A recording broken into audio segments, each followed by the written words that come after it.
dans une organisation où je travaille. Il y a un an exactement, on a invité là-bas un professeur médecin de médecine, qui est très âgé, personne, je crois qu'il s'appelait professeur Friedman, personne rare,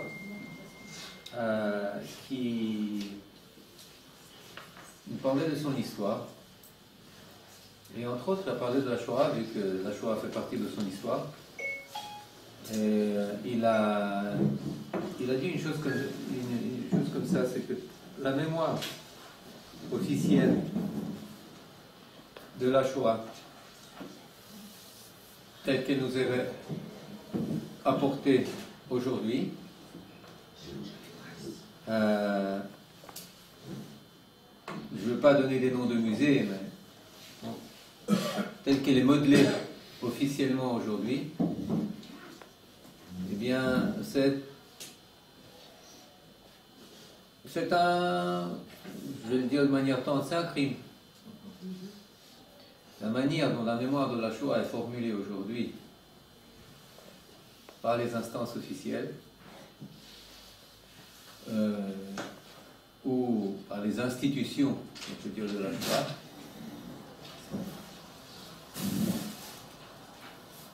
elle est modelée de manière impertinente. De manière impertinente pour le présent, à plus forte raison pour l'avenir. Et c'est une mémoire qui nous laisse aveugles face aux dangers qui sont de l'ordre des menaces d'il y a 70, 80, 90 ans, et qui lèvent leur tête. Et la Shoah telle qu'il nous est rapportée nous donne absolument aucun instrument pour déduire de ce qui s'est passé alors et essayer d'appréhender, de considérer ce qui se passe aujourd'hui. Elle nous dévoie complètement. C'est une mémoire dévoyée, pervertie, et pas forcément de manière délibérée.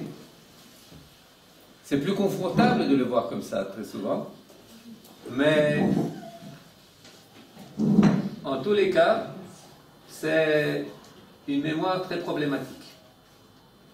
Je m'excuse, j'ouvre quelques documents qui ont rapport à notre conférence. Avant d'aller de l'avant, je voudrais vous présenter un bref historique. Un bref historique de la mémoire. De la mémoire de la Shoah en Israël. Il faut le savoir qu'elle a connu plusieurs phases. Il y a la phase qui dure environ 13 ans, de l'indépendance jusqu'à 61 avec le procès de Eichmann. C'est une phase où la Shoah et la mémoire de la Shoah est objet soit de silence, de mutisme total, soit de disputes très virulentes, jusqu'à presque une guerre fratricide le 10 Tevet 1952, alors que les réparations, les dédommagements étaient débattus à la Knesset le 10 Tevet 1952. 3 des 8 premiers gouvernements d'Israël, jusqu'en 60, ont chuté à cause de disputes qui ont trait à la République fédérale allemande, aux relations avec cette République, vente d'armes à cette République, reconnaissance, pas reconnaissance, etc., de coopération avec cette République, recevoir ou ne pas recevoir des dédommagements de cette République, etc., etc. 3 sur 9 gouvernements, ou sur 8 gouvernements, pardon, ont chuté à cause du simple fait qu'on n'était pas d'accord sur notre passé. Et la manière de le comprendre et de l'interpréter. Un des gouvernements a chuté à cause de l'affaire de Kastner, on en a déjà parlé. 2 gouvernements ont chuté parce qu'une fois on a vendu des Uzi à l'armée allemande, une 3e fois ou une 2e fois, je ne me rappelle plus, c'était aussi des relations avec l'Allemagne, et tout ça sans parler de la presque guerre fratricide qu'on a évoquée, hiver 1952, alors que Menachem Begin, prenant d'assaut avec ses forces véritablement des dizaines de milliers de juifs, il montait de Kikar Tzion jusqu'à Beit Fruman sur la King George, là où se trouvait à l'époque la Knesset, en disant que pendant la saison, eh bien, j'ai dit qu'on ne tirerait pas, et bien maintenant je dis qu'on va tirer. Le sang juif va couler. Pourquoi on ne peut pas accepter que notre gouvernement acquiesce à recevoir des fonds de l'Allemagne?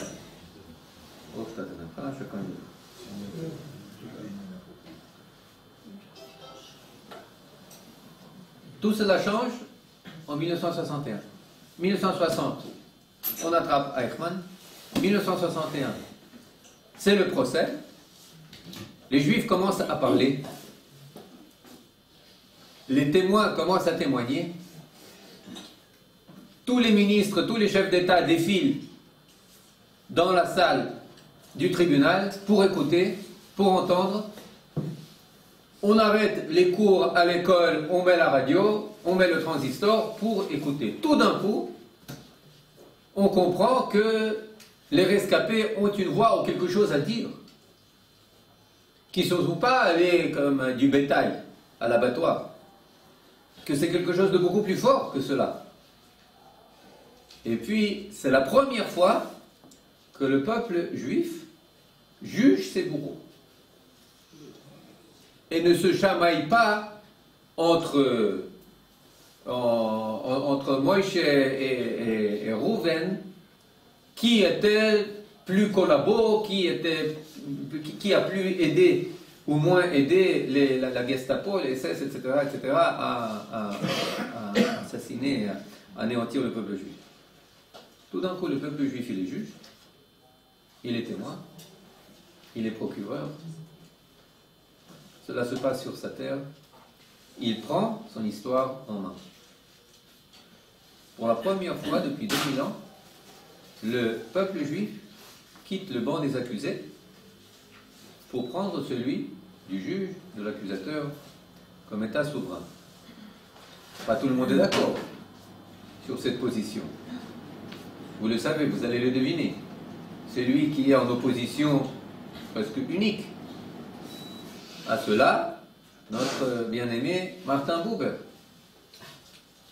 Mais à cela, on lui répond, quand il demande à gracier Eichmann, eh bien, on lui répond, cher monsieur, 6 millions de fois non.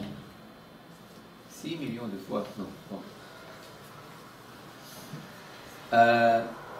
Pourquoi il voulait le gracier? Parce que... Pardon? Mais par humanisme.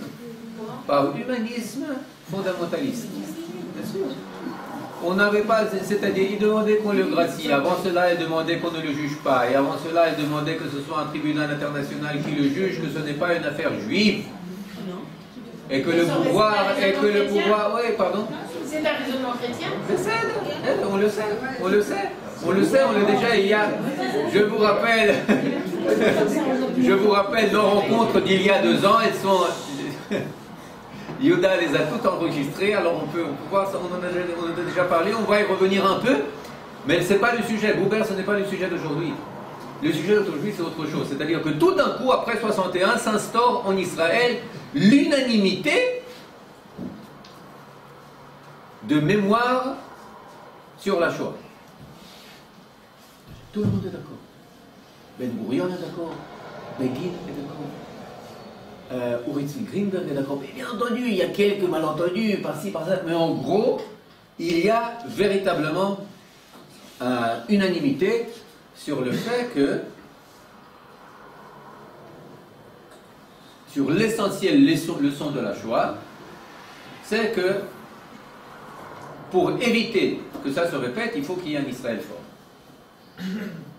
Et plus Israël sera fort, moins il y a de chances que ça se répète. C'est la leçon, c'est le message, c'est le credo essentiel sur lequel on se met d'accord après 61 et à plus forte raison après 67, lorsque Israël devient encore plus fort. C'est le message. C'est le message qui vient répondre à une question qu'on peut formuler de la manière suivante. Comment est-ce que cela a pu nous arriver? Comment est-ce que cela a pu arriver à nous, au peuple juif? Réponse? On était impuissants. On était dépendants. On était dispersés. Incapables de se défendre. On comptait sur les autres. On s'est trompé. L'Ikrat. Leçon à tirer. Israël puissant. Tzahal puissant. Frontières les plus larges. Il faut savoir que c'est pas pour rien que Abba Eban, comment est-ce qu'il appelait les frontières d'avant 67? Les frontières d'Auschwitz. C'était, toute notre réalité était vue au travers la perspective de Auschwitz-Birkenau. Toutes. Des frontières de... Qu'est-ce que ça veut dire des frontières d'Auschwitz? Des frontières d'annihilation potentielle. Et du moment qu'on élargit, on éloigne la Shoah. On peut dire beaucoup de choses, bien entendu. Alors, c'est sur ce fond qu'apparaît aussi le motif de Kedushat HaChaim, la sainteté de la vie. Ce n'est pas tellement un motif juif, c'est beaucoup plus un motif israélien, ou c'est beaucoup plus un motif post-Shoah. Pourquoi? Parce que quand la vie devient si peu évidente, eh bien, le simple fait de la sauvegarder, c'est de l'ordre de la Kedusha, de la sainteté. Pas seulement Kiddush HaChaim, Dai, mais Kedushat HaChaim. Et le grand, comment dire, le grand slogan, Am Israël Chai. Am Israël Chai. Ça n'a pas de soi. Zolomouvan Mielav, 20e siècle, il n'y a rien de moins, comment dire, évident, allant de soi, que Am Israël Chai. Si on posait la question 42, 43, alors là, Am Israël Chai. Bekosh. Donc. Et cela dit, une minorité en Israël pose la question d'une autre façon. Et voit aussi le danger sous un tout autre angle, qui n'est pas forcément contradictoire, mais qui le voit d'une perspective universaliste. Si on veut être moins flatteur, on pourrait dire cosmopolite. C'est-à-dire, je le vois en tant qu'être humain. Et la question donc que je me pose, c'est pas pourquoi est-ce que cela m'est arrivé à moi, en tant que juif, parce que le fait que je suis juif, c'est bien un accident de l'histoire. C'est pas trop pertinent. La question que je pose, comment est-ce que l'homme a pu en arriver là, avec un grand H? C'est une toute autre question. Encore une fois, qui n'est pas forcément contradictoire, pas du tout, mais vue d'une autre perspective, d'une autre élévation peut-être, peu importe. Mais cela dit, la réponse, vous comprenez qu'elle est tout à fait différente. Qu'il y ait Israël, oui ou non, peu importe. Comment est-ce que c'est arrivé à l'Allemagne, au pays le plus éclairé, le plus cultivé, avec la plus culture développée de toute l'Europe? Comment est-ce que ça a pu lui arriver? Alors, donne des réponses. Idéologie nationaliste, théorie raciale, totalitarisme politique, hyperpuissance de l'État, effet de masse, pardon? Pardon? Crise financière, oui, oui, oui, oui, bien sûr, crise financière. Pardon? Une autre faute. Oui, comment dire, non, c'est l'Azazel, c'est pas Shachar. La haine de soi. Le bouc émissaire. Non, non, la haine de soi, c'est en tant que juif. Moi, je ne vois pas ça en tant que juif. Je vois ça en tant que maintenant être humain, et je me pose la question, qu'est-ce qui a fait défaillance dans la machine humaine pour qu'on arrive à une telle catastrophe? Et c'est la réponse qu'il donne. C'est qu'il y avait trop de superposition de comment dire, de choses hyper puissantes. Théorie, idéologie, État, nation, solution. Il faut diluer. Il faut diluer. Il faut diluer un peu la nation. Il faut diluer un peu l'État. Il faut affaiblir l'État. La garantie du fait que cela ne se produise plus, c'est un État faible. Une idéologie faible. Une idée nationale faible. Ken. Qui sont les grands écrivains ou penseurs? On va y arriver. On va y arriver. Ça commence, à vrai dire, après la guerre des 6 jours. Ça commence pas, ça continue. Ça continue après la guerre des 6 jours, mais ça prend de la recrudescence. Par exemple, lorsque le professeur Yeshayahu Leibovitch appelle les soldats de Tzahal Yudo-Nazis, eh bien, judéo-nazis, et lorsqu'il dit, vous savez, il y a, au niveau potentiel, il n'y a aucune différence entre un soldat juif et un soldat SS. Les Avdi, les Felfel, c'est-à-dire un soldat juif peut aussi devenir aussi cruel qu'un soldat SS. Et notre défi, c'est malgré, lui, il ne va pas aussi loin que, Leibovitch ne va pas aussi loin que Buber. Il dit, il faut qu'il y ait un État.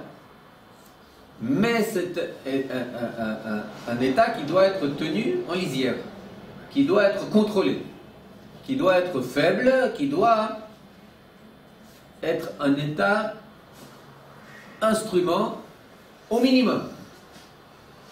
Au minimum. Et puis, vous avez, je ne sais pas, je reviens à Buber. Pendant les années 50, pendant la Seconde Guerre mondiale, où est-ce qu'il voit l'ennemi? Où est-ce qu'il voit les racines du fascisme? Dans les années 40 en Israël. Buber écrit, et dans son journal Aner, il écrit, le fascisme c'est Ben Gurion. Le danger véritable, c'est l'État juif. C'est la puissance juive. Le seul salut, réponse véritable qu'on peut apporter à la catastrophe, c'est donner un exemple pur, utopique, mais aux antipodes du modèle offert par l'Allemagne nazie. C'est-à-dire un État au nationalisme quasi nul et au étatisme quasi nul. Ken. Cette conception humaniste fait abstraction de l'unicité de la Shoah. Parce qu'il y a eu des exterminations, il y a toujours des raisons économiques, des raisons politiques. Là, il y a une extermination parce que quelqu'un est né en tant que juif.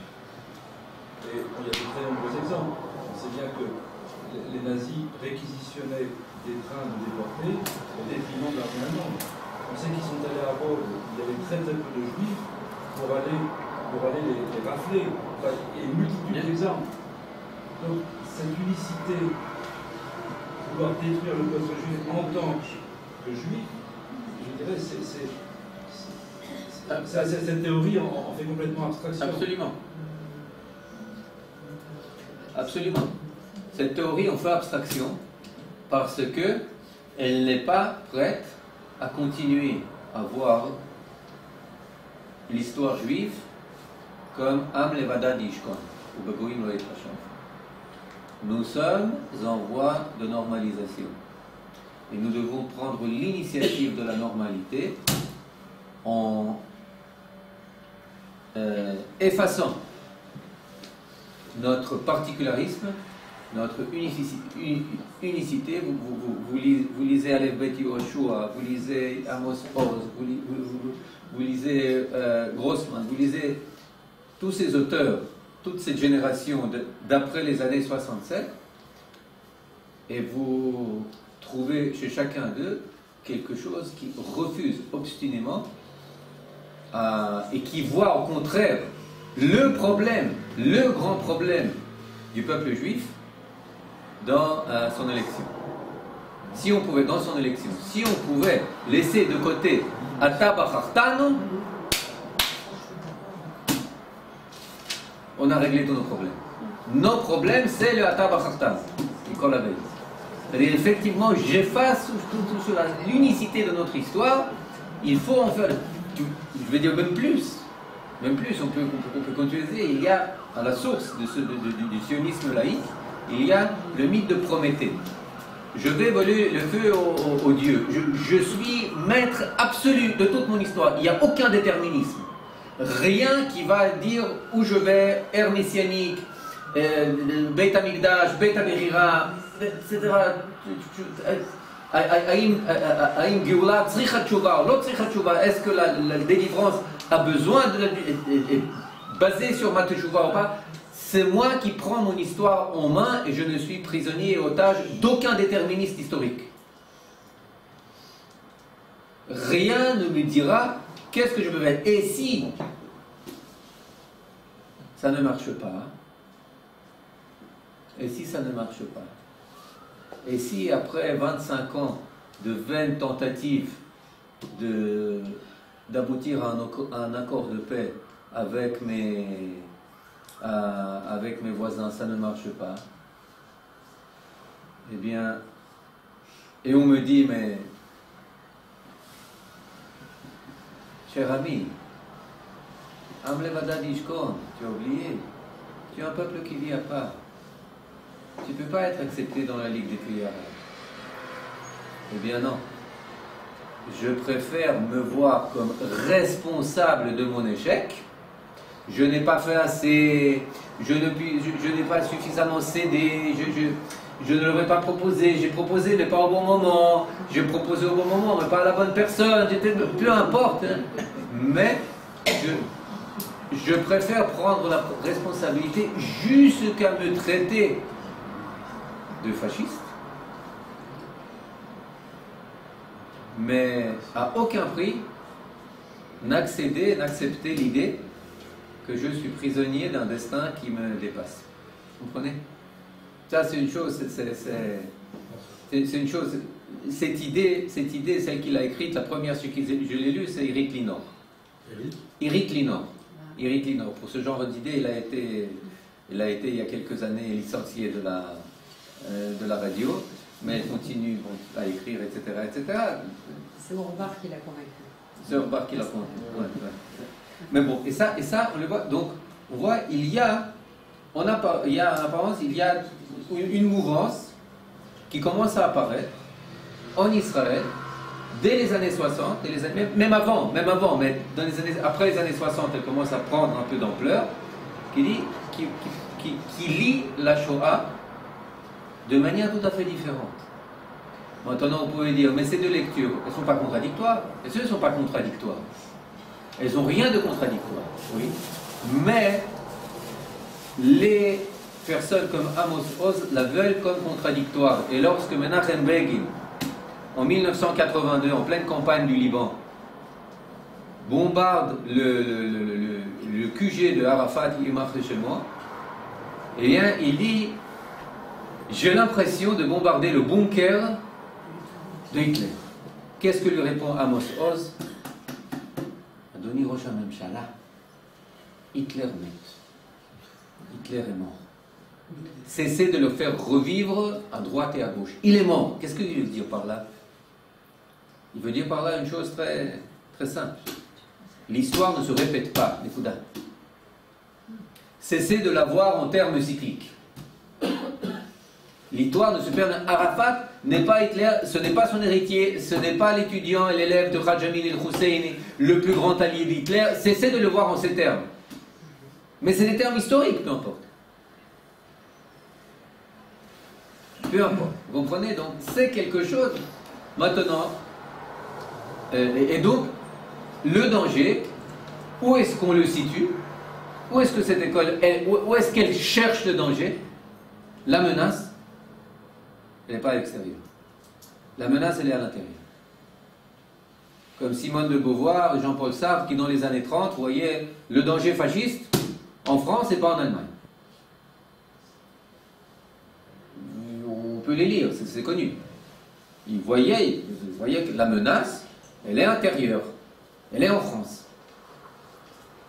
Peut-être qu'ils avaient raison, mais juste en partie. Juste en partie. Disons-le de manière... L'essentiel de la menace était au-delà du Rhin. Mais là aussi, c'est-à-dire que comme Buber, dans les années 50, il disait les ennemis véritables, ce n'est pas les Arabes, c'est David Ben Gurion. Mais à l'époque, c'était seulement Buber, ou Buber et encore quelques acolytes. Dans les années 60 et dans les années 70, ça commence déjà à se développer. Il y a toute une élite intellectuelle qui fait école, qui a des élèves, des étudiants, l'université hébraïque, etc., etc. Enfin bon. Mais ce serait faux de voir ce processus uniquement comme quelque chose d'intérieur. Il faut savoir qu'il y a au niveau mondial qui commence à se passer dans les années 60. En 1965, aux Nations Unies, plus de 10 ans avant la résolution du sionisme égal racisme, l'Union soviétique fait passer dans un des comités une résolution, dans un des comités de l'Organisation des Nations Unies, une résolution qui dit que nazisme et sionisme égale racisme.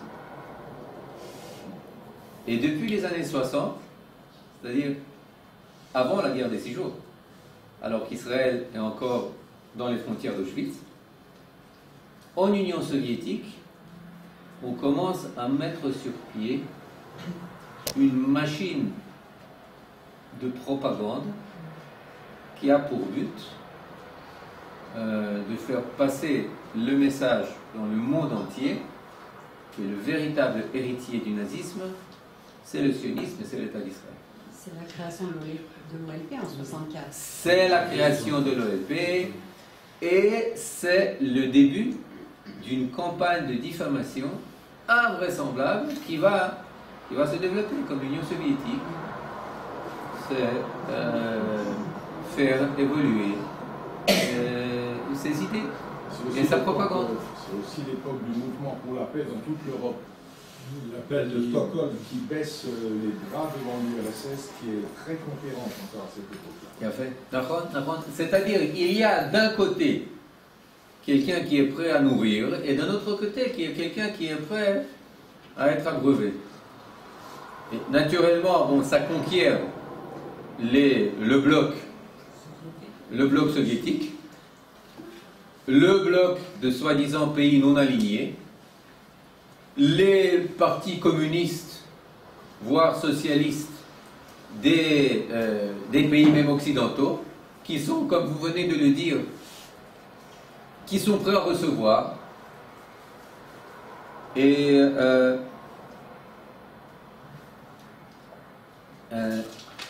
c'est ainsi que, petit à petit, commence à cheminer dans le monde, dans la presse, dans l'Organisation des Nations Unies, dans les NGOs, dans toutes les instances intellectuelles, et aussi pour beaucoup politiques, etc., du tiers-monde, ça va de soi, mais même du monde qu'on appelle libre, des idées qui, petit à petit, lézardent la légitimité de l'État juif. Dans les années 60, on ne le sent pas trop. Dans les années 70, etc., un peu plus. Dans les années 80, et puis ça va crescendo. Et ça augmente de plus en plus.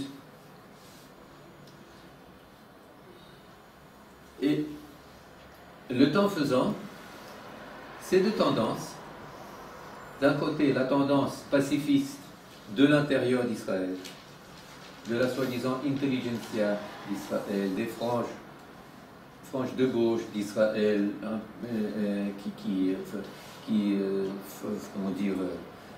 profitent de la défaite de Yom Kippour, qui profitent du bourbier libanais, qui profitent encore en plus forte raison de l'intifada, etc. Enfin, on a la position, on se perçoit pour la première fois comme une espèce de Goliath contre le petit David arabe palestinien, etc., etc. Eh bien, on commence à se percevoir véritablement comme dénués de justice, comme oppresseurs. Et cette tendance intérieure, eh bien, elle s'aligne petit à petit, elle s'unit petit à petit avec la tendance de l'extérieur de l'Union européenne. Bon, je ne parle pas de la Ligue des pays arabes, des Nations Unies, naturellement de l'Union soviétique, bon, la Russie un peu moins, mais c'est-à-dire il y a comme une sorte de superposition de ces deux tendances qui, même si chacune a des sources différentes, la source la source de l'antisionisme soviétique, c'est une source totalitaire. C'est une source qui voit dans l'État juif un danger à la Mitzrayim moderne, qui lui lance un défi avec le combat pour Let My People Go, avec Jackson Vanik, avec cette opposition, avec ces juifs en tant qu'opposition unique, véritable, au pouvoir totalitaire soviétique de l'intérieur, et qui remportent leur victoire, avec tout le mouvement de Shlach et Tamik qui on finit par sortir. Les juifs finissent par sortir. Alors vous comprenez que toute cette idéologie, elle n'a rien d'humaniste, elle n'a rien de tiers-mondiste, c'est une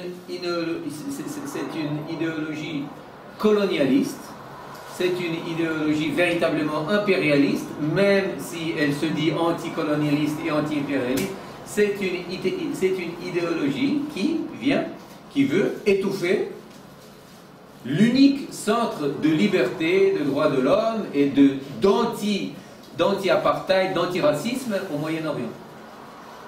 Ça, c'est une source. L'autre source, elle se dit et elle se perçoit véritablement comme une source ultra-humaniste qui veut véritablement bâtir ici un État dénationalisé. Pourquoi? Parce qu'ils croient que c'est pour le mieux. Et ces deux sources qui viennent de deux extrémités finissent pratiquement par faire alliance. Pratiquement par faire alliance. C'est-à-dire, on joue absolument, l'Union soviétique, elle n'existe plus. Mais son idéologie, elle a conquis une bonne partie du monde, on va le voir. Certainement du monde arabe, certainement du tiers-monde, certainement de l'Europe, de l'Europe unie, de la communauté européenne. Et ces deux tendances s'unissent.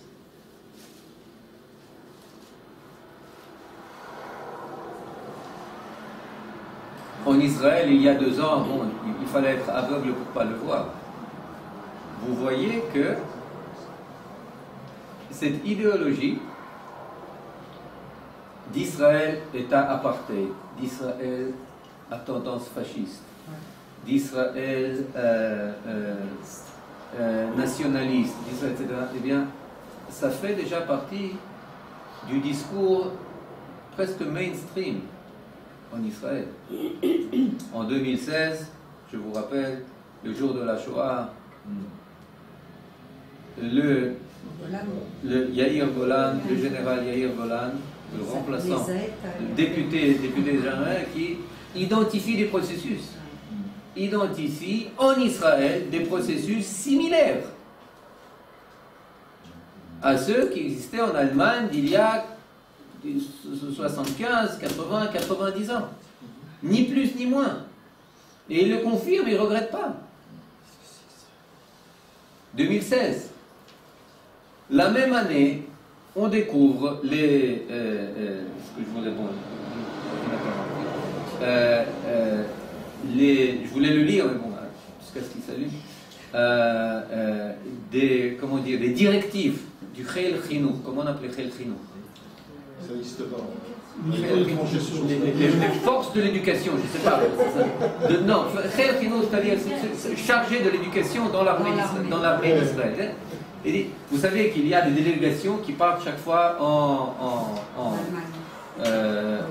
Pologne, ce qu'on appelle Edim Bemadim. Edim, des témoins en uniforme, pour voir ce que ça faisait, pour apprendre, etc. Eh bien, on leur donne naturellement des papiers, des thèmes de discussion. Un des thèmes de discussion, de prédilection, c'est est-ce que le nazisme, est-ce que cela peut nous arriver? C'est-à-dire, on a intériorisé dans nos instances les plus centristes, les plus étatiques, le message qu'il y a 40, il y a 50 ans, était le lot d'une minorité, d'une frange extrême, extrémiste, etc. Tout d'un coup, vous entendez s'exprimer en ces termes des personnes qui font partie de l'unanimité, du corps qui fait le plus d'unanimité en Israël. Il y a de vaches émotions dont on peut entendre des... Oui, bien sûr, c'est ce par quoi on a commencé. C'est-à-dire maintenant, lorsqu'on parle de la loi fondamentale sur l'État-nation, eh bien, ceux qui ne sont pas d'accord, comment est-ce qu'ils l'appellent? Une loi raciste.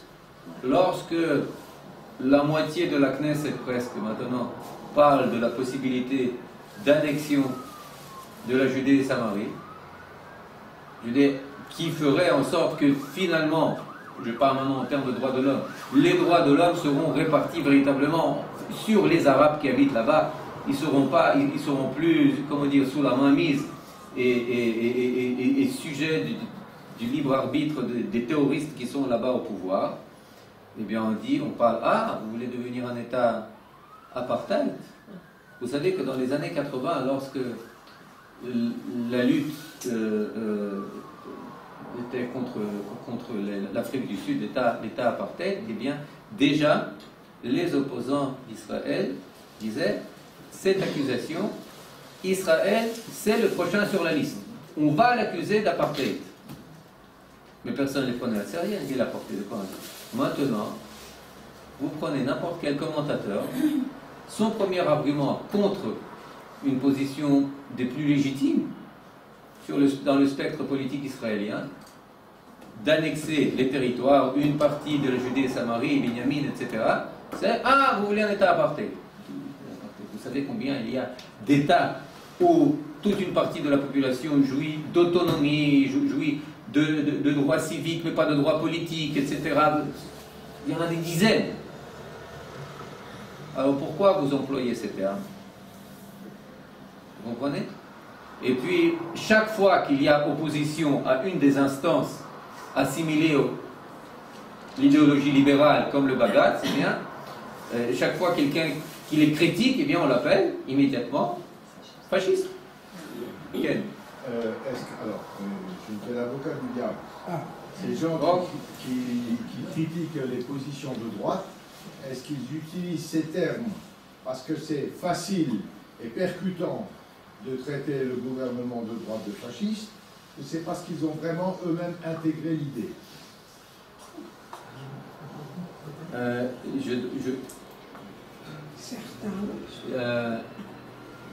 Je pense que l'écrasante majorité ne se rend pas compte. Ils ne se rendent tout simplement pas compte.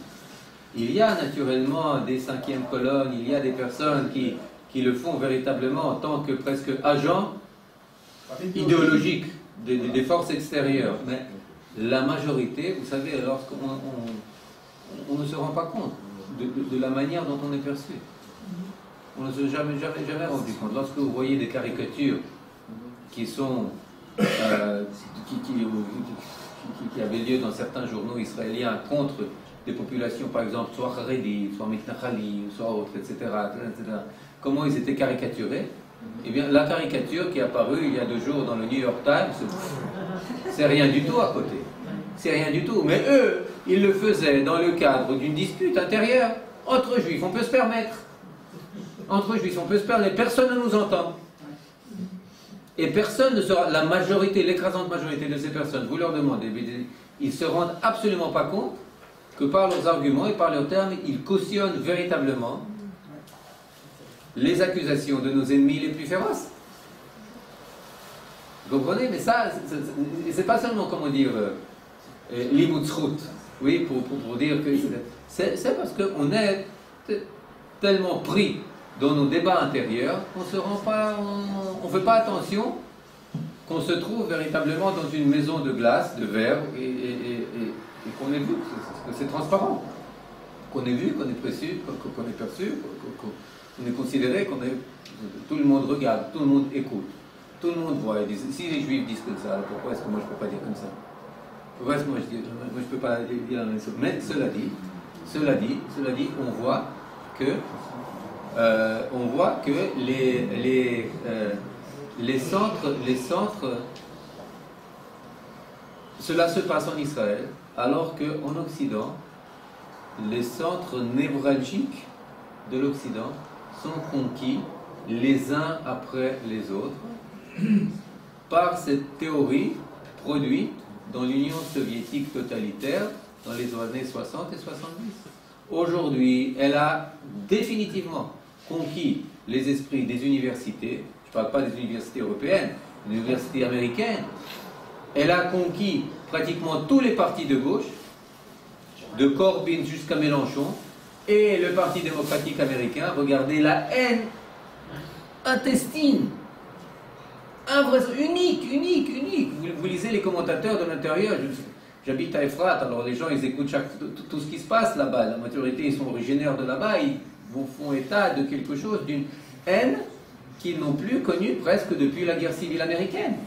Et même plus que la haine qui est portée à Trump et par l'entremise de Trump à Benjamin Netanyahu, c'est quelque chose d'unique.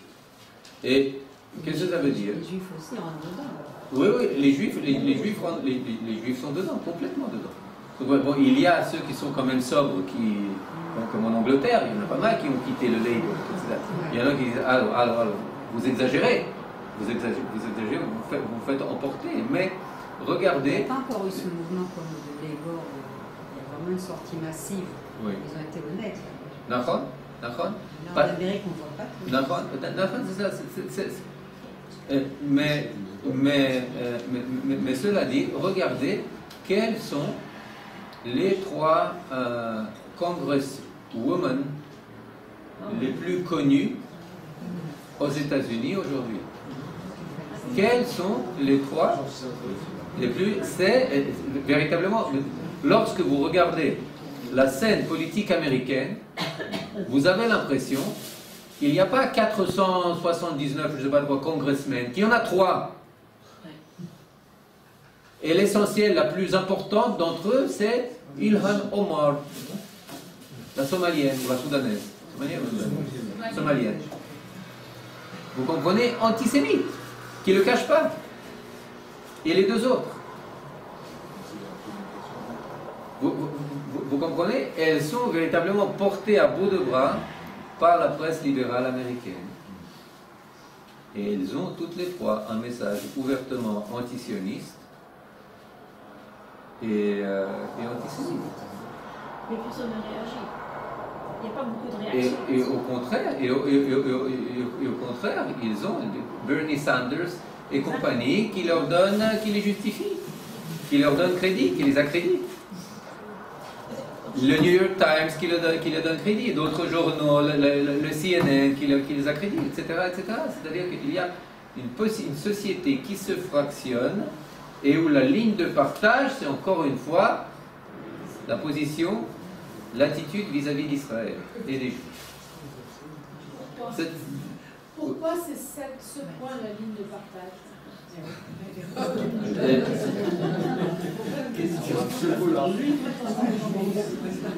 Non, c'est une question très importante.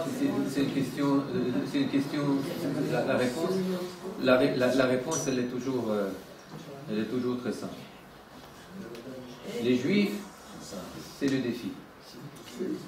Les Juifs, c'est le défi moral. C'est eux qui. Les Juifs, c'est le peuple messie, le peuple messianique.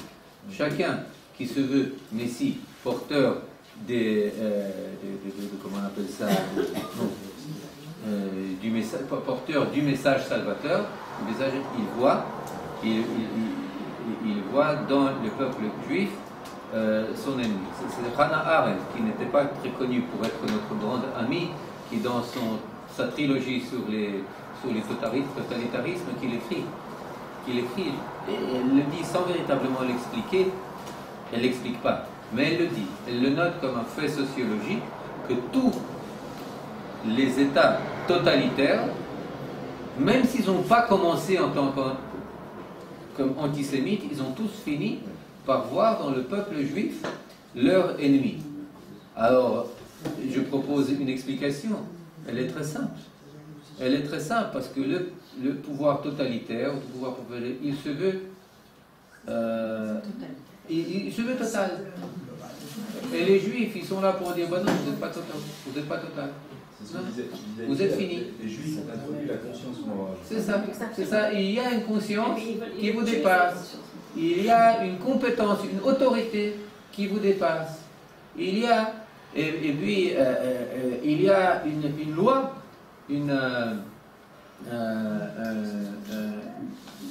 un système qui vous dépasse. Et aujourd'hui, le peuple juif et l'État juif, ils représentent quelque chose, encore une fois, qu'ils ne peuvent pas digérer. C'est un État, nation, religion, tolérant, éclairé, pluraliste, avec une minorité énorme, hyper hostile, qui, s'ils allaient voter un peu plus, aurait pu être représentés par 20 députés à la Knesset. Sans Front National, sans mise au pilori. C'est-à-dire, c'est quelque chose qui fait tomber absolument toutes les actions de ces gens de gauche, de l'extrême gauche, de postmoderne, etc., qui disent que pour véritablement être progressif et respectueux des droits de l'homme, de la femme, eh bien, il faut diluer, anéantir véritablement, il faut abolir toutes les communautés nationales, toutes les communautés religieuses, adhérer à une seule communauté idéologique, qu'on appelle libérale, post-libérale, etc., postmoderne, peu importe, oui, néo-chrétienne, néo-paulinienne, on peut etc. Le défi à cette image, c'est le peuple juif, encore une fois. C'est-à-dire, c'est lui qui, chaque fois, qui met l'épine dans le ballon d'une nouvelle idéologie. Okay. Vous ne pensez pas que le problème est sous-tendu par le fait que les Juifs ont été dispersés parce qu'ils n'ont pas reconnu le nouveau Messie et que tout à coup ils retrouvent leur indépendance, c'est-à-dire ils ne sont plus soumis. Tous les schémas du christianisme sont ébranlés avec ça. Alors, ça sous-tend, puisqu'on est supra-religion, laïque, tout ce qu'on veut. Mais ce fond, il existe. Ce fond, bien sûr qu'il existe. Bien sûr qu'il existe. Bien sûr que c'est des sociétés. Je ne sais pas comment vous voyez l'histoire de Notre-Dame. Non.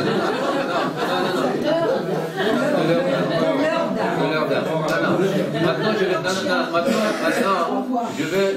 je vais véritablement, il y a Yehuda Etzion, il a écrit un super article dans le dernier Mosaf HaShabbat, où il dit, écoutez, je vais laisser de côté l'histoire avec le pleur du Maharam de Rothenburg, Sha'ali Sroufa Ba'esh, etc. Je vais laisser de côté toutes les croisades. Laissons cela de côté. Essayons de le voir d'une manière objective. Qu'est-ce qu'on peut faire avec cela? On voit que l'Europe, aussi laïque qu'elle soit, qui se mobilise à milliards d'euros, a besoin d'un temple. Elle a besoin d'un temple autour duquel elle va se regrouper. Maintenant, ce n'est pas un temple qui fait, je ne sais pas, juste quelques tonnes. Ce n'est pas un temple qui est gothique. C'est gothique, c'est joli. Alors bon, on se retrouve. Non, il y a beaucoup de constructions gothiques encore là-bas. Oui? Non, c'est quelque chose qui symbolise les sources, le passé et le présent de l'Europe. Et aussi le passé chrétien. Et antisémite. Mais sans le dire. Bien sûr antisémite, bien sûr. Mais c'est-à-dire que l'Europe, aussi laïque qu'elle soit, elle se regroupe autour d'un temple. Ce temple a brûlé, il faut le reconstruire. Il faut le reconstruire, c'est-à-dire ça va dans le sens de ce que vous dites. Le christianisme, tu peux peut-être effacer son aspect extérieur. Tu peux licencier le curé, tu peux mettre de côté le pape, mais la matrice chrétienne, tu ne l'effaces pas. La matrice paulinienne, tu ne l'effaces pas. C'est-à-dire, on a besoin de temples, pour nous disculper, pour prendre la responsabilité de temples salutaires, qui nous déresponsabilisent, auxquels on paye notre indulgence, etc. Peu importe, ça peut être le pendu, ça peut être un musée, mais on a besoin de cela. On a besoin de cette fonction qu'elle soit remplie. Et cette fonction doit être remplie, elle doit avoir aussi son temple. Effectivement, absolument. Et le grand rabbin veut que la communauté fasse. Et ça n'a jamais changé. Pour donner une voix un peu différente, même, c'est une manifestation identitaire.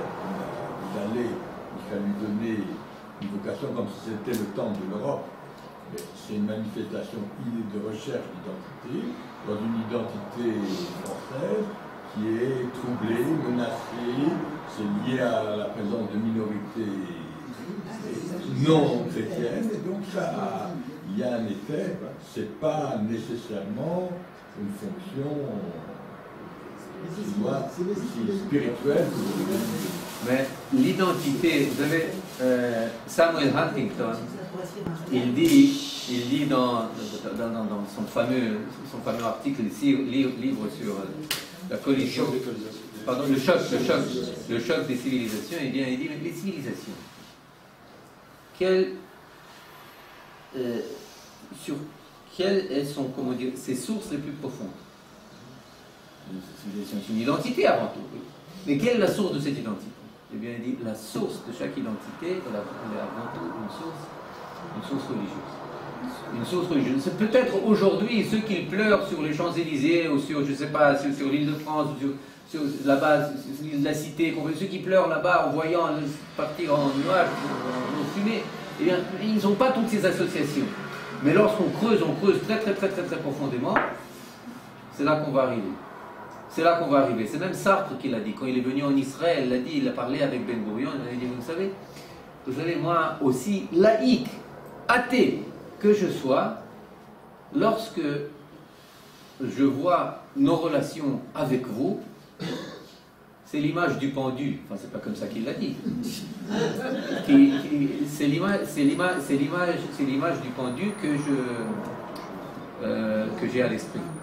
Vous comprenez? C'est quelque chose qui le dépasse, c'est quelque chose de plus profond encore que son intellect brillant, quelque chose qui est qu'il peut même pas, comment dire, extirper. Comment se fait-il que Huntington n'a pas compté Israël et le judaïsme comme une civilisation dans les civilisations qu'il présente? Mais ça, il faut le savoir que chaque fois qu'un grand penseur nous apporte la clé à l'histoire, que ce soit Marx, que ce soit Toynbee, que ce soit Spengler, que ce soit l'épine, l'os dans la gorge, c'est le peuple juif. Donc il le met de côté. Non, il explique pourquoi. Ah non. Il a dit, il y a en Israël tout ce qu'il faut pour une civilisation. Mais les Israéliens n'y croient pas. Oh, il a fait. Oh, c'est une remarque en bas de page. Oui, mais ça, on peut ne pas y croire, mais jusqu'à un certain, il a fait, je ne me rappelle plus. On peut ne pas y croire, la réalité va nous forcer à y croire. Pourquoi? Parce qu'on peut se dévoiler quand tout va bien. Mais quand la menace véritablement émerge dans des horizons aussi proches qu'éloignés, juste imaginons un moment que ce soit, dans 2 ans il y a les élections aux États-Unis. Dans 2 ans c'est les élections, novembre dans 2 ans, enfin 2 ans, quelques mois, je ne sais pas. Trump va commencer bientôt sa campagne électorale.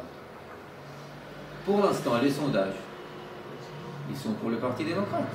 Imaginez-vous que le Parti démocrate, avec tous ses représentants, et avec toute la haine accumulée contre les républicains et leurs alliés israéliens, monte au pouvoir.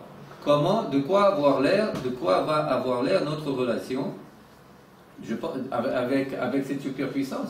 Je pense qu'on va encore languir de Barack Obama. Je pense qu'on va encore languir de Barack Obama. Non. Il faut voir un peu plus. C'est-à-dire que alors que le danger nous guette de droite ou à gauche, de Téhéran, de Ramallah, de Gaza, de Londres avec l'autre, avec Cobrin, eh bien, il nous guette même des pays dits les plus libres et les plus éclairés. Nous, à l'intérieur, on est en train de se livrer des combats d'arrière-garde. On dit, tu es fasciste, non, c'est toi qui es fasciste. Vous comprenez? Et puis, sans considérer, sans voir l'image, sans lever un peu les yeux, regardez, mais regardez où on se trouve. On fait le jeu en s'appelant héritier des nazis, entre guillemets, ce qui est stupide, qui est quelque chose d'absurde. On fait le jeu des héritiers véritables du nazisme, qui veulent véritablement, qui ont pour dessein de mener à bien les projets formulés il y a véritablement 75, 80, 90 ans, à nos frontières mamaches, et un peu plus loin de nos frontières,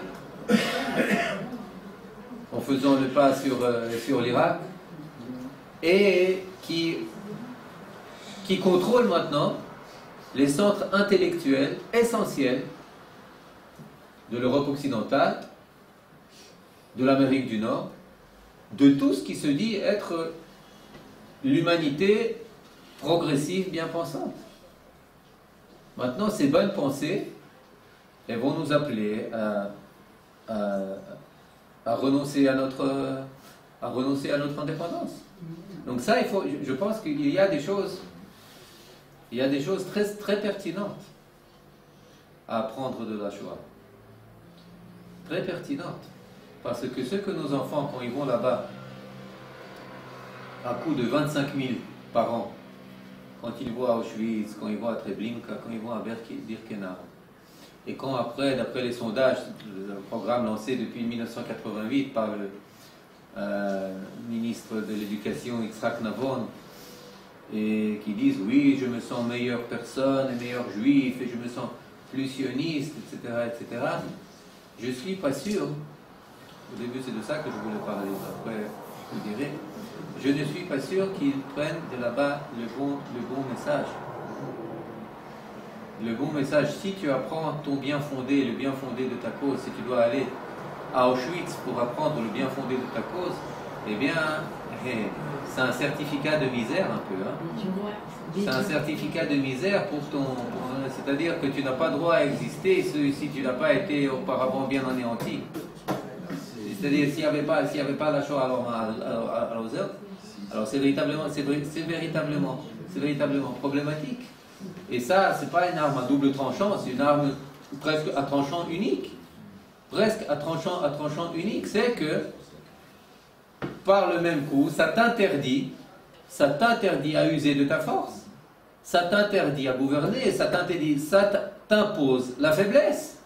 Si tu veux être véritablement fidèle au message d'Auschwitz tel qu'il est perçu aujourd'hui, renonce à tes armes. Renonce à tes armes. Fais de la galoute ta religion, vous comprenez? Non, Au contraire. Au contraire. Au contraire. Nous sommes victorieux. Je dirais, les nazis ont insufflé aux rescapés une mauvaise conscience. Enfin, il y a de nombreux livres qui ont été écrits sur ce sujet. Et maintenant, nous, les enfants des déportés, on est victorieux. C'est-à-dire le fait de retourner à Auschwitz, le fait de, je dirais, d'être présent. C'est une victoire au nom de quoi? C'est une victoire au nom de quoi? Les nazis vont exterminer le peuple. Au nom de quoi? C'est une victoire. Maintenant, qu'est-ce que tu fais avec cette victoire? Yofi, Nitzach, tu as gagné. 1 an, tu as gagné. 2 ans, 20 ans, 70 ans, tu as gagné. Nous, tu as gagné. D'une mauvaise conscience qu'ils avaient insufflé aux rescapés de la Shoah, maintenant, les Israéliens et les Juifs sont fiers d'être juifs, ils sont fiers d'être encore là. Mais tu es fier de quoi? Quand on dit que je suis fier, à quoi cette fierté fait référence? Je dis donc aujourd'hui, le problème de l'Israélien, c'est qu'ils ont beaucoup de difficultés à faire passer un message identitaire. Et ils essaient de le faire passer à travers Auschwitz. Et aujourd'hui, l'Israélien, son identité, c'est Auschwitz et le passeport israélien. Et il n'y a pas toute son histoire, etc. Et c'est là où le bas blesse. C'est-à-dire que le problème, c'est que aujourd'hui, l'identité d'un Israélien, c'est la Shoah. Et c'est problématique. Moi, c'est ce que j'ai ressenti à travers tous les voyages que je vois en Pologne, etc., où l'Israélien, il vient avec son drapeau. Il y a tout un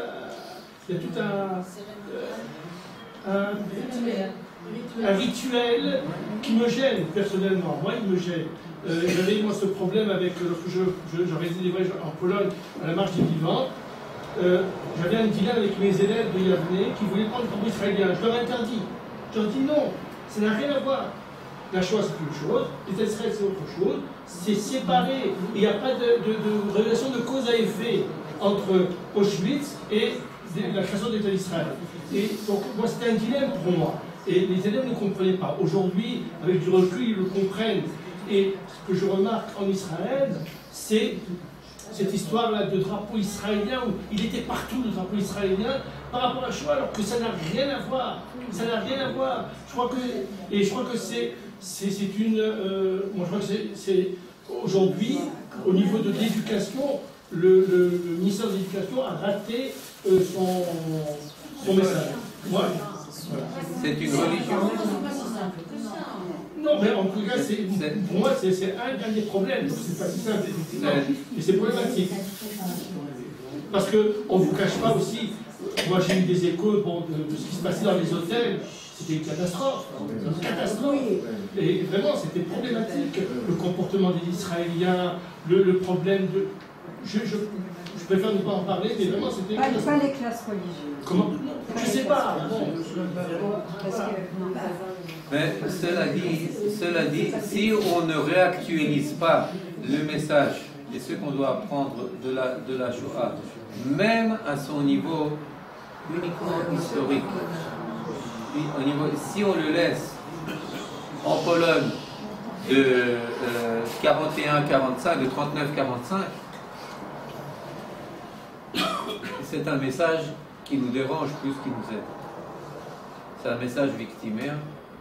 C'est un message qui nous dit que ce qui nous donne droit, c'est le fait qu'on a été victime. C'est un message qui dit que la victime, elle a raison par le fait de son statut. C'est ce qui me donne droit à mon état, véritablement.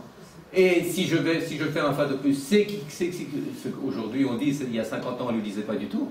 Mais aujourd'hui, la majorité des gens le disent. Ils ne connaissent pas l'histoire, ils le disent. C'est ce qui a donné lieu, c'est ce qui a causé l'État d'Israël. Un argument fallacieux qui n'a rien à voir avec les faits historiques. Rien du tout. Et donc, ça, c'est quelque chose de problématique. De très problématique. Ça ne parle pas de vocation. Ça veut dire que je suis né à Auschwitz. Je ne suis pas né... On vient de terminer de lire la Haggadah. Alors, où sont les Avot? Où sont les Imaot? Où est la sortie d'Égypte? Où est la entrée à Hajj? Où est le Har Sinaï? Où est Yoshua bin Nun? Où est David Amelech? Où sont les Dayen? Toutes les étapes de Dayen. Oui. Donnez-moi votre opinion sur une solution qui est une solution sémantique. Si on parle toujours de la création de l'État, on ne parle pas de la recréation. D'accord. Et ce simple, ces deux lettres supplémentaires permettraient d'avoir la perspective justement à la société. Mais les gouvernements ne jamais n'utilisent le mot de la recréation. Pourquoi? Parce qu'on a préféré, pour se normaliser, laisser de côté l'aspect identitaire et moral et se concentrer sur l'aspect pratique de la sécurité. Pour être sûr, pour vivre, on a besoin d'un État. Alors, bitachon. Mais bitachon, ce n'est pas un idéal. Et qui dit que bitachon, tu as besoin d'être uni dans ton pays pour avoir le bitachon? Tu peux être peut-être dispersé. Maintenant, je ne dis pas que c'est contradictoire. Bien sûr qu'on ne peut pas réaliser nos idéaux et notre vocation sans bitachon, sans sécurité. Mais la sécurité n'est pas un idéal en soi, c'est un moyen. C'est un véhicule pour quelque chose de plus grand. Maintenant, si on dit que l'État d'Israël, pourquoi? Pour le bitachon, zéro, adkan. Eh bien, tous ceux qui parlent de justice, eh bien, ils nous prennent au tournant. Ils nous dépassent naturellement. Pourquoi? Parce que c'est pas seulement que ça sonne mieux, c'est plus juste, c'est plus valable, surtout quand c'est comparé au peuple juif, qui est le peuple porteur de la moralité, le peuple porteur des idéaux, de la vocation, de la dimension morale, de la dimension éthique. Tout d'un coup, on laisse l'éthique, ces dimensions complètement de côté. Mais ce n'est pas une recréation, justement, parce que les pères fondateurs voulaient faire un juif nouveau, qui n'a pas de lien à l'histoire, qui n'a pas de lien au Tanakh. Si ça va non, au Tanakh, oui, au Tanakh. On fait le saut, oui. C'est-à-dire qu'il se voyait complètement comme la suite, au contraire de David Amelech, des rois. Il laissait de côté toute l'histoire de la Galoute. Maintenant, il se voyait comme continuation. Des Maccabées, de Bar Kokhba, de Bar Giora, de Hanan Gushkalab, etc. Il se voyait véritablement comme la continuation de tout cela, mais sans contenu. Pardon? Sans contenu. Ah, ça c'est un problème. Et ça, il le reconnaissait. Ça, Katzenel, les grands, ils le reconnaissaient. Ben Gurion le reconnaissait. Katzenel le reconnaissait. Beaucoup le reconnaissaient. Pour revenir à la question première, est-ce que ça voudrait dire qu'aujourd'hui, on doit essayer de dire que c'est Yom HaShoah, mais aussi Yom HaGvura? Non, qu'on n'exploite pas suffisamment. Est-ce que ça pourrait apporter encore la dimension qui manque à ce que tu essayes de nous expliquer? Oui, bien entendu, mais c'est pas seulement cela. C'est qu'il y a une chose très simple. Comment est-ce que quelqu'un de grand est mort, de très grand. Il a péri, il a été tué. Il a été tué. Il n'est pas péri dans un accident de voiture, il a été assassiné. Donc, maintenant, quelle est la meilleure façon de le commémorer? Dire, voici ses chaussettes. Il faisait 1m80. Et puis il avait une si belle voix. Vous comprenez? Et puis il pesait 70 kilos. Et il vivait à Shpoupsk ben Moutsk. Il vivait à Shpoupsk ben Moutsk. C'est fantastique, il y avait beaucoup. Oui. Il avait un frère, il avait 2 frères, il avait même 3 frères et 4 sœurs. C'est comme ça qu'on commémore? Non. on commémore, écoutez, cette personne, il avait tel et tel idéal, il était porteur de tel et tel idéal, et cet idéal, je vais le réaliser. Il voulait bâtir une école, je veux bâtir cette école. Il voulait, je ne sais pas, fonder une ville, je vais fonder cette ville. Vous comprenez? Il voulait faire revivre, il voulait amener la délivrance, j'ai amené la délivrance, vous comprenez? C'est cela, c'est la manière, véritablement commémorer, c'est donner vie aux idéaux et aux valeurs dont la personne qui a péri était le véhicule. Pas faire étalage de ses chaussures, de ses chaussettes, de ses trucs, je m'excuse, non, véritablement, de ses dents, de ses... Non. Oui, mais c'est ce que je dis. Je veux dire, quand on va visiter Auschwitz, on te dit, il y a X de personnes qui sont mortes là. Je dis pas qu'il faut pas se rappeler, mais au nom de quoi? Au nom de quoi? Est-ce qu'il n'y a pas aussi une évolution dans le récit de la Shoah? C'est-à-dire qu'au début, les Israéliens, ils ne voulaient pas du tout parler de la Shoah. Ils ne parlaient que de la Gvoura, la révolte du ghetto de Warsaw, etc., etc. Après, n'est-ce pas? Après, on a parlé de la Shoah, et c'est vrai que on parle peut-être moins de la Gvoura maintenant. Est-ce que c'est pas vrai? Ça reflète une évolution qu'il y a eu dans le peuple d'Israël. Mais ce que je veux dire dans le cadre de cette conférence, c'est qu'il y a aussi une évolution. C'est jusqu'à 60, c'est la bagarre. Après 60, c'est l'unanimité. Et après 80, c'est encore une fois la bagarre. Et aujourd'hui, c'est la bagarre. En partie, c'est ce que je veux soutenir.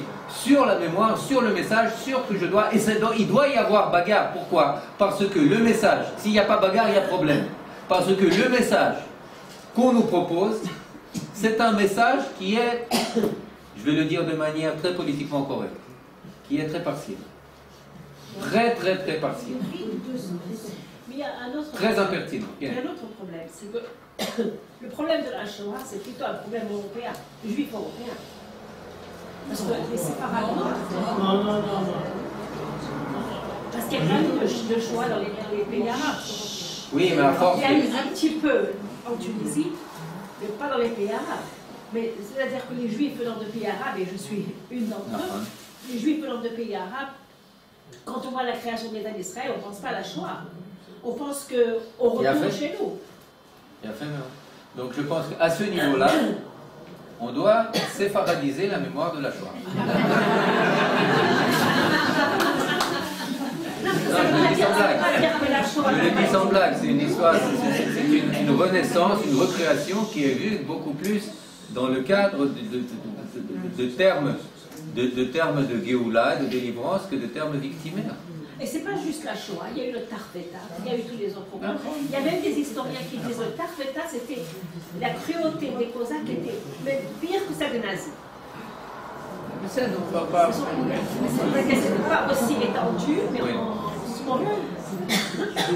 Ça ne veut pas dire que les Juifs en pays arabes n'ont pas souffert non plus. Il n'y a pas eu de pogrom, il n'y a pas eu de... Bien sûr qu'il y en a eu. Mais c'est-à-dire que moi je sais que notre idée, j'ai vu des Marocains, des Algériens, des Tunisiens, et tout ce qu'on disait là, qu'on retourne chez nous, C'était l'histoire de la Shana Abba Yerushalayim, c'est les Shana Abba Yerushalayim. Mais ça, c'est un débat sur la création de l'État d'Israël, pas sur la foi. Pardon? J'ai dit ça, c'est un débat sur les raisons de la création de l'État d'Israël, pas un débat sur la Shoah. C'est un débat. Non, c'est pas. Non, oui, mais c'est très important parce que ça pose un autre fondement à l'État d'Israël. D'accord. Il n'y a pas, je ne sais pas, non, mais je pense qu'à force comment dire, de marche de la vie et de comment dire, d'envoi des citonaoutes, comme on dit, des citonaoutes.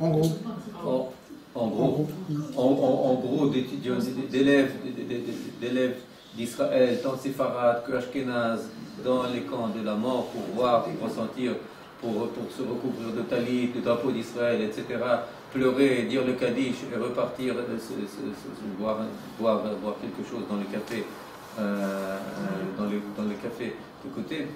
Peut-être qu'on a fini par, comment dire, étaler effectivement faire de la religion de la Shoah quelque chose de beaucoup plus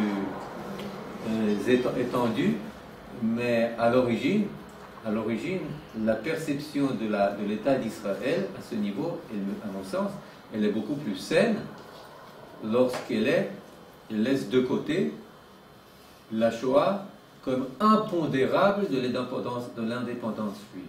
Si la Shoah est là comme étape obligée, alors ça n'a rien à voir avec la Géoula. On le lit dans le livre d'Abraham Livni, etc. La Shoah, c'est difficile de le dire, c'est très difficile de le dire, mais c'est un accident terrible de route qui n'avait rien d'obligé sur la route de l'État d'Israël. Et tous ceux qui disent que ce n'est pas comme ça, eh bien, ils déforment les bases de notre Géoula, de notre délivrance. Il faut apporter une petite nuance. C'est clair que l'État d'Israël et l'idéal sioniste, il date du 18e, puisque déjà le Gaon de Vilna en parle, et il se développe au 19e. Et l'État d'Israël se serait peut-être fait de toute façon, probablement. Mais on ne peut pas non plus nier que ce qui s'est passé à la Shoah a forcé la main aux États de l'ONU à voter le partage. C'est la création de l'État d'Israël. Je ne dis pas qu'il a fallu... Non, Georges, Mamashlo. Je veux dire, Mamashlo, absolument pas. Ils l'ont voté déjà à San Remo, à écrasante majorité. Ceux qui ont voté à Lake Success le 29 novembre 1947 n'avaient absolument aucune portée, si ce n'est symbolique. Aucune portée juridique, politique, stratégique. Gournish, pourquoi? Parce que les Arabes s'y sont opposés. Rien du tout. Et en plus de cela même, ceux qui ont voté pour n'a rien à voir avec la Shoah. Pour preuve, l'Union soviétique, avec tous leurs pays satellites, ont voté pour l'État d'Israël, alors qu'à l'intérieur, ils projetaient la continuation de la Shoah pour les 3 millions de juifs soviétiques qui n'ont pas pu sortir. Alors Gromyko, etc., il parlait de l'arme d'alligator, etc. Il disait, bah oui, après nos BMS, Staline, il va prendre pour pitié, alors qu'il a massacré par dizaines de millions ses propres citoyens, sans les compter, il va prendre pitié pour quelques millions de juifs. Shum Davar. Et c'est ce miracle qui a donné lieu à la majorité, même si on la prend pour assise, parce que symboliquement elle a eu une importance. Mais je vais donner encore un exemple. La commission de l'ONU, elle était ici en visite, alors qu'en 1947, c'est le Exodus, la sortie de l'Europe, qui arrive dans le port de Haïfa. Et les 12 représentants, y compris yougoslaves de cette communauté, ils sont là. Ils sont interviewés. Alors, quelle impression ça vous a fait? Alors là, ça nous a convaincus, absolument. C'est le représentant, le délégué yougoslave qui le dit. À l'époque, il y avait un pays comme ça, Yougoslavie. Et il dit, bien sûr, ça nous a convaincus. On expliquera. Quand la Yougoslavie, elle a voté, le 29 novembre 1947, de Tito. S'est abstenu. Elle s'est abstenue. Avec tout le spectacle des juifs tirés du bateau, assassinés. Il y avait 3 juifs qui étaient assassinés là-bas par les Britanniques sur l'Exodus. Des recherches ont été faites à ce sujet. Si ça a convaincu quelqu'un, c'est les juifs qui ont pris conscience que l'Europe c'est un cimetière. Zéro. Il n'y a rien à faire. Bricha, on n'a pas à revenir, il y a plus forte raison encore, les pogroms de Kielce, les pogroms qui ont eu lieu même à Kiev, après la Shoah, quand les Juifs revenaient reprendre possession de leurs bâtiments, de leurs logements qui étaient occupés depuis des années par leurs voisins ou par d'autres, tout d'un coup, alors, tu ne devais pas revenir, mais tu n'étais pas Auschwitz, alors eux, ils sont effectivement des centaines de milliers, ils sont venus, etc., etc. Mais au niveau mondial, Shumdava. L'effondrement du Bund aussi. Pardon? L'effondrement du Bund, bien sûr qu'il s'est effondré. Mais il s'est effondré un peu avant Bruxelles. Au niveau spirituel, il s'est effondré avant. Oui, c'est vrai. C'est vrai. Ken. Il y a eu à Paris un colloque du sionisme victorien et qui arrivait avec exactement la même conclusion. Que ce n'est pas la Shoah qui a été rien à voir, il suffit Khaverim, en 39, on avait ici presque 500 000 juifs avec absolument toutes les institutions étatiques sur place. Armée, plus de 200 yishuvim, villes, système agricole, kibbutzim, système économique, système d'Aliyah, gouvernement, tout, on avait tout. On avait tout, sauf l'accord des Britanniques. Sauf la reconnaissance des Britanniques. Vous comprenez? On avait tout. C'est finalement donné une boîte de Kleenex et des sucettes aux juifs parce qu'ils ont passé par la Shoah. Et donc là, je pense que là, ce qu'il faut prendre, c'est que on est responsable de notre mémoire. On est responsable des leçons qu'on tire de notre mémoire. C'est quoi le slogan de Midreshet Yehuda? Zichou imot olam, binu shnot dor vador. C'est ça, Zichou imot olam. Rappelez-vous de... Apprenez l'histoire. Apprenez l'histoire. Apprenez l'histoire. Et pour nous, c'est une histoire. Chayav Adam lirot / larot et atzmo kilo yatsa mimitzrayim. C'est la chose la plus, l'histoire juive, où qu'elle soit, quand qu'elle soit, c'est la chose la plus pertinente pour le présent. Toujours, il faut savoir en tirer les leçons et ne jamais enterrer notre histoire. Il faut savoir qui est l'héritier véritable, qui est le continuateur de nos bourreaux d'il y a 70, 80 ans. Quelle en était la source? Quel est le message à en tirer? Quel est notre rôle dans l'histoire? Et quel est notre rôle dans la Géoula? Et quel est le rôle qui a été joué ou pas joué, au contraire le mauvais rôle, très mauvais rôle, qui a été joué par la Shoah dans cette chose? Et je pense qu'il ne faut pas se méprendre. La Shoah, ce n'est pas le Har Sinaï. C'est au niveau simple. Je sais qu'il y a beaucoup de visions qui disent si, mais ça peut être très mal compris. Donc il ne faut pas faire une religion de la Shoah. Il n'y a pas de religion de Auschwitz. On a une religion, Baruch Hashem, on a un patrimoine, et c'est un patrimoine qui ne commence pas à Auschwitz. Il commence il y a 3331 ans avec la sortie d'Égypte en tant que peuple. Et rajouter encore 300 ans et quelques avec les Avot. Zéro. Il ne faut pas réinventer l'histoire. C'est top. Alors bonne mémoire.